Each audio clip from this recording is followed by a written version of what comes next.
Olá pessoal, bem-vindos a mais esta videoaula e hoje nós estaremos falando sobre análise de circuito em CA, especificamente análise de um circuito RLC em CA. A ideia é estar calculando as tensões no resistor, no indutor e no capacitor de um circuito RLC série. Então para isso nós temos o esquema aqui do circuito RLC série e na prática, na verdade, a gente vai ter que fazer o que? A gente vai ter que levantar as características de cada componente. O nosso resistor tem um valor medido prático de 47,51 ohms. Nós podemos ver aqui através dessa imagem que a nossa ponte é LCR, medindo aqui o nosso resistor, apresentou então um valor prático de 47,51 ohms. Então eu estou colocando os valores práticos aqui porque depois a gente vai para a parte prática para fazer o teste do circuito na bancada. E o segundo quesito aqui seria o nosso indutor. Nosso indutor tem um valor indutivo aqui medido de 847 microhenries, mas ele também tem uma resistência série de 21,74 ohms. Então a gente colocou aqui nosso modelinho aqui no LT Spice, que é o software de simulação que a gente está utilizando. E aqui, por último, o nosso capacitor. Representando aqui o nosso capacitor, eu tenho o capacitor com a sua resistência série. Esse capacitor tem um valor de capacitância de 218,16 nanofarad, valor medido pela ponte LCR, e tem uma resistência série de 0,1286 ohms. Então esses são os valores encontrados aqui na prática durante a medição dos componentes individualmente. Feito o levantamento então dos valores reais, a gente substitui aqui então no nosso circuito teórico esses valores reais e parte então para a análise propriamente dita. A tensão da fonte é uma tensão senoidal, que a gente vai utilizar aqui para a simulação com 8 volts de pico ou 8 volts de pico a pico, 10 kHz, ok? Então o nosso circuito estará operando na frequência de 10 kHz. Então o passo inicial seria calcular a reatância do nosso indutor, a reatância indutiva, dada pela seguinte fórmula, 2J, significando o ângulo de defasagem entre tensão e corrente de 90 graus, vezes 2πfL. F é frequência e L é a indutância do circuito. Então essa nossa reatância é medida em ohms. E substituindo os valores da frequência e da indutância aqui no nosso circuito, a gente chega à conclusão que temos uma reatância indutiva de 53,19 ohms, com um ângulo de defasagem de 90 graus de tensão em relação à corrente do circuito. Bom, como o nosso indutor tem uma resistência série, nós calcularemos então a impedância desse indutor aqui. A impedância dele seria a resistência interna dele mais a reatância indutiva, a resistência série dele. Nós temos então aqui que a resistência medida era de 21,74, somando aqui então com a reatância, com a parte reativa de 53,19 ohms. Nós temos aqui então na forma polar a impedância indutiva do nosso indutor de 57,46 ohms de módulo, com um ângulo de 67,77 graus, ok? Já na parte capacitiva, nós temos então a reatância capacitiva do nosso capacitor, a reatância capacitiva dada pela seguinte fórmula, 1 sobre J2πfc, o J aqui também indicando que existe uma defasagem de 90 graus entre tensão e corrente no nosso capacitor. Fazendo a continha, substituindo os valores, nós chegamos então que nossa reatância capacitiva é menos J, 72,99 graus, ou seja, a tensão no capacitor ela está atrasada de 90 graus em relação à corrente no capacitor, e o módulo da nossa reatância capacitiva deu 72,99 ohms. Como o nosso capacitor também tem uma resistência interna série, ela é uma resistência série interna, ele é de valor baixo, mas a gente vai levar em consideração aqui na conta, só para a gente ter uma ideia do valor teórico obtido. Então a impedância do capacitor é a soma da parte resistiva mais a parte reativa, substituindo os valores de 0,1286 ohms mais a parte da reatância capacitiva, nós temos então aqui um módulo de 72,99 ohms de módulo da impedância do capacitor com um ângulo de defasagem de 89,9. Então veja que esse valor aqui no módulo praticamente ele não influencia, é muito pequeno esse valor, mas ele deu uma pequena diferenciação aqui de 0,1 graus aqui no nosso ângulo de defasagem, ok? Já na tensão da fonte de alimentação nós temos que a tensão da fonte é uma tensão senoidal, 8 volts de pico. Na hora da estimulação, na prática eu não vou conseguir esse 8 volts de pico, vou estar trabalhando com 8 volts de pico a pico, mas não vai fazer muita diferença. Então aqui nós temos uma tensão V1 de T de 8 seno de ômega T, que eu vou ter que passar para forma cossenoidal para a gente poder trabalhar então com os nossos fasores. A tensão de pico é 8, o seno ele é um cosseno que retorna aqui 90 graus, né? Então, se eu quero expressar um seno em termos de cosseno, eu simplesmente vou defasar aqui 90 graus, vou subtrair 90 graus do ângulo aqui, ok? Então, 8 seno de ômega t é exatamente 8 cosseno de ômega t menos 90 graus. Muito bem, agora eu tenho a tensão temporal aqui da expressão da tensão da fonte. E aí a gente vai passar isso aqui para fasor. Então, para expressar fasorialmente essa tensão V1 de T, basta que eu pegue o módulo e o ângulo de defasagem. Então, a tensão fasorial da fonte de alimentação é o módulo 8 com ângulo de defasagem de menos 90 graus.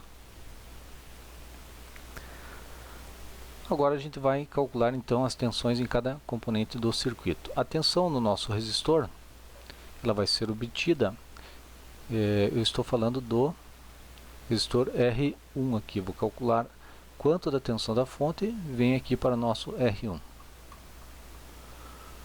Então a tensão no resistor ela vai ser obtida através do método divisor de tensão. Basta multiplicar a tensão da fonte vezes o valor do resistor e somar todas as impedâncias aqui do circuito. Então vou multiplicar a tensão da fonte vezes o valor da impedância que eu quero a tensão, que é o R1, e vou dividir pela impedância total do circuito, que seria o R1, mais a impedância do indutor, mais a impedância do capacitor, ok? Então a tensão da fonte 8 com ângulo menos 90, o valor do R1 está substituído, o valor de cada impedância está aqui embaixo. Fazendo a continha aqui na calculadora, a gente chega aqui, a tensão no R1, ela tem um módulo de 5,27 volts e está defasada de menos 74 graus, ok? Vamos então expressar agora, vamos sair da forma fasorial e voltar para a forma temporal, que é o que nos interessa. Então, transformando aqui da forma fasorial para a forma temporal, nós temos um módulo, uma amplitude de 5,27 volts, cosseno de ômega t, ômega é a nossa velocidade angular, que é 2π vezes a frequência, e o ângulo de defasagem de menos 74 graus aqui na forma. Então, eu estou trazendo essa defasagem aqui para o meu cosseno. Como originalmente a gente tinha um seno, eu vou voltar então para a forma senoidal. Então, o meu cosseno é um seno que se desloca mais 90 graus. Então, simplesmente eu vou transformar esse cosseno para um seno e vou somar 90 graus aqui no meu ângulo de defasagem. Então, a tensão no resistor R1 final, na forma temporal, ela tem uma amplitude de 5,27 volts com uma defasagem de 15,93 graus em relação, né, à tensão que vem da fonte. Então a tensão da fonte em relação à tensão R1, elas estão defasadas de 15,93 graus, ok? Muito bem, vamos agora para a parte 2, né, seria a tensão no indutor. Nós estaremos calculando a tensão no indutor da mesma forma ou através do mesmo método da divisão de tensão, onde a tensão no indutor é a tensão que vem da fonte, V1, vezes a impedância do indutor, sobre a impedância equivalente do circuito. Substituindo os valores na fórmula, utilizando a calculadora, nós chegamos então à conclusão de que o meu indutor tem uma tensão em módulo sobre ele de 6,37 volts e um ângulo de defasagem de menos 6,3 graus, ok? Passando também para a forma temporal, primeiro a gente expressa na forma de cosseno, módulo e ângulo, e depois na forma de seno, que é a nossa expressão original da tensão. O cosseno é um seno deslocado de 90 graus positivamente. Então, fazendo essa continha, a tensão final lá no nosso indutor é uma tensão senoidal, com uma amplitude de 6,37 volts e com uma defasagem em relação à tensão da fonte de 83,7 graus. E por fim, a gente vai calcular a tensão no nosso capacitor. Novamente, vamos utilizar o divisor de tensão para expressar a tensão no capacitor. Veja só como o uso do método Fazorel simplifica aqui a nossa vida. Nós podemos continuar utilizando aqui todos aqueles métodos de análise de circuito, entre eles então o método divisor de tensão. Vou pegar o fator tensão da fonte, multiplicar pela impedância do capacitor e dividir pela impedância série equivalente, que é a soma de todas as impedâncias do circuito. Substituindo então os valores na fórmula, a gente chega à conclusão que a tensão no nosso capacitor tem uma amplitude de 8,09 volts com ângulo de defasagem de menos 163,97 graus. Isso então é na forma cossenoidal, amplitude e ângulo, e a gente vai transformar para a forma senoidal somando 90 graus aqui no ângulo. Quando a gente fizer isso, então a tensão final no nosso capacitor é uma tensão senoidal, que tem uma amplitude de 8,09 volts e uma defasagem de 73,97 graus, ok? Então, nós temos um resumo aqui dos valores obtidos. A tensão inicial da fonte 8 seno de ωt, a tensão no indutor tem um módulo de 6,37, uma amplitude de 6,37, a tensão no resistor tem uma amplitude de 5,27 e a tensão no capacitor uma amplitude de 8,09, todos esses valores em função então das impedâncias do circuito na frequência de 10 kHz, ok? Cada sinal está defasado aqui de um determinado ângulo. Então aqui, esse gráfico é o gráfico de simulação no software LT Spice 4 da Linear Technology. Você pode baixar gratuitamente, é só entrar no site, fazer o seu cadastro e realizar o download. Nós temos aqui então a representação gráfica de todas as formas de onda do circuito inicial simulado. A tensão em verde aqui é a tensão da fonte, essa tensão em marrom é a tensão no capacitor, a tensão no indutor é a tensão em rosa e a tensão no resistor é a tensão em vermelho. Muito bem. A gente pode observar então que todas as formas de onda estão defasadas em relação à tensão inicial na fonte, né? Então isso é o que causa aqui um circuito RLC em relação às formas de onda de tensão em cada componente do circuito. Então, só para a gente ter uma ideia aqui da simulação, a gente não vai entrar no software agora. A ideia é estar mostrando aqui os resultados. Análise de circuito iniciado, circuito RLC, então demonstra que no nosso resistor aqui a tensão é essa em vermelha. A tensão no resistor está adiantada em relação à tensão da fonte. E aqui a gente pode, através do software LT Spice, calcular o ângulo de defasagem.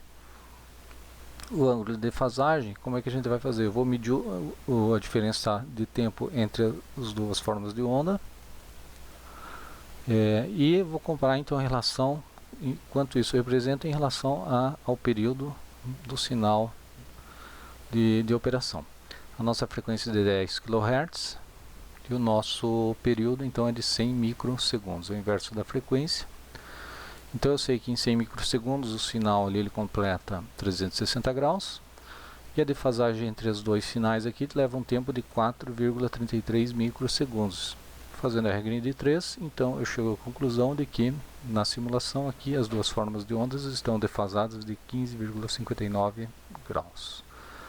Ok? Se a gente observar aqui em cima, a tensão no resistor calculada, teórica, está aqui a 15,93 graus, né, com uma amplitude de 5,27 volts. Então, na simulação, já bateu o resultado aqui do ângulo bem aproximado. Continuando com a simulação, nós vamos ver aqui o valor de pico aqui, ó, medido lá no software, também deu 5,27 volts, está marcado aqui, atenção no resistor, e o nosso valor teórico está aqui, 5,27 volts, também bem próximo, né, com um ângulo de 15,93 graus, que era o valor teórico que bateu aqui com a nossa simulação no software LT Spice. Muito bem, eu não vou repetir isso aqui para cada componente do circuito, a ideia é estar mostrando como a teoria se aproxima da simulação, e agora a gente vai ver como a prática, o resultado prático também se aproxima aí da teoria e da simulação. Então nós iremos agora para a parte prática do circuito.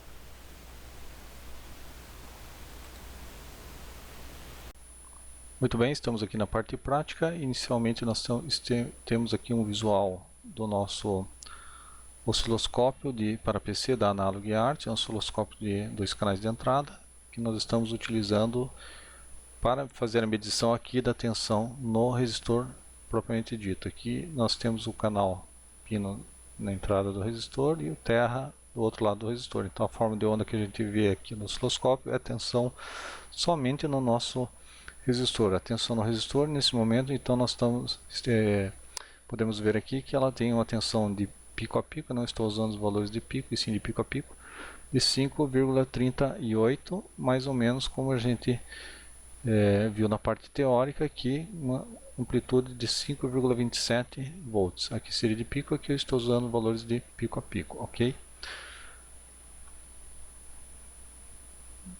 Então está aí, nós faremos a medição do ângulo agora no nosso resistor.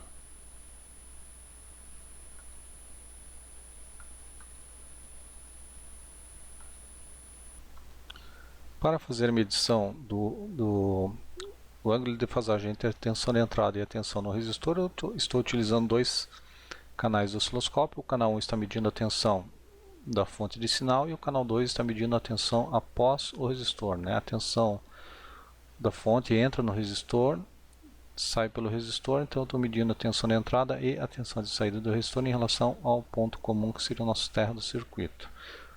Muito bem, então vamos ver aqui as formas de onda relativas a esta análise.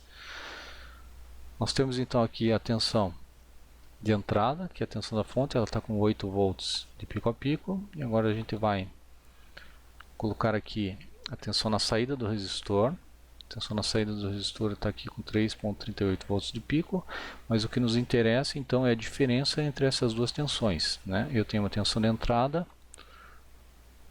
vai dar aqui, eu tenho uma tensão de entrada antes do resistor, uma tensão na saída do resistor. A diferença de potencial entre as duas tensões vai me dar a tensão no resistor propriamente dito. Para isso eu vou utilizar aqui uma função de subtração dos dois sinais, canal 1 menos canal 2, e aí eu tenho em verde aqui a tensão medida em cima do nosso resistor, ok? O que nos interessa então é a amplitude dessa tensão e a diferença entre a defasagem entre a tensão no resistor, que é a tensão em verde, e a tensão aqui na entrada do nosso gerador ou na entrada do resistor, para verificarmos se está batendo com esse 15,93 graus. Muito bem, a gente vai ampliar um pouquinho. O que nos interessa então é essa diferença. Vamos verificar se a tensão então de pico aqui no nosso resistor está batendo com esses 5,27 volts. Para isso eu vou adicionar aqui 2 marcas. Tem a marca 1, a marca 2, pegando a amplitude de pico a pico, e o delta entre elas, a diferença entre elas está dando 5,33. Esse 5,33 então é a queda de tensão no resistor, né, de pico a pico, que está batendo aqui com o nosso 5,27 aproximadamente. Muito bem, já verificamos a tensão de pico a pico, agora nós verificaremos aqui a defasagem entre a tensão no resistor e a tensão total na entrada do circuito. Para isso, a gente vai utilizar o outro cursor, vou desmarcar aqui, vou tirar, vou colocar uma outra marca na horizontal, vamos marcar o início e o término. E aí a gente vai ter uma referência aproximada do ângulo de defasagem. Se a gente observar aqui em cima, o ΔT era de 4,33 microsegundos para um ângulo de 15,59 graus. Aqui entre as duas marcas, saindo aqui do sinal do resistor em relação ao sinal total da fonte, a diferença entre elas está dando 4,49, então muito próximo também. Provavelmente a gente vai ter uma defasagem bem próxima aqui de 15 graus. Vou até dar uma amplificada para ver se a gente consegue medir um pouco melhor esse sinal aqui, essa diferença. Vamos colocar a marca novamente. Vou pegar o sinal passando pelo zero no resistor e o sinal passando pelo zero aqui na nossa fonte de tensão. Está aqui 4,3 microsegundos. Agora sim, batendo aqui com 4,33 microsegundos do valor simulado, mostrando que na prática a gente consegue obter resultados bem próximos, muito próximos aos valores teóricos e simulados. Ok?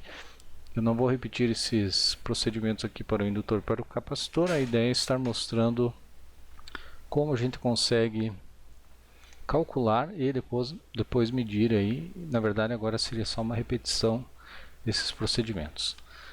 Bom, muito bem, espero que vocês tenham gostado desse vídeo. Qualquer dúvida, por favor, entre em contato.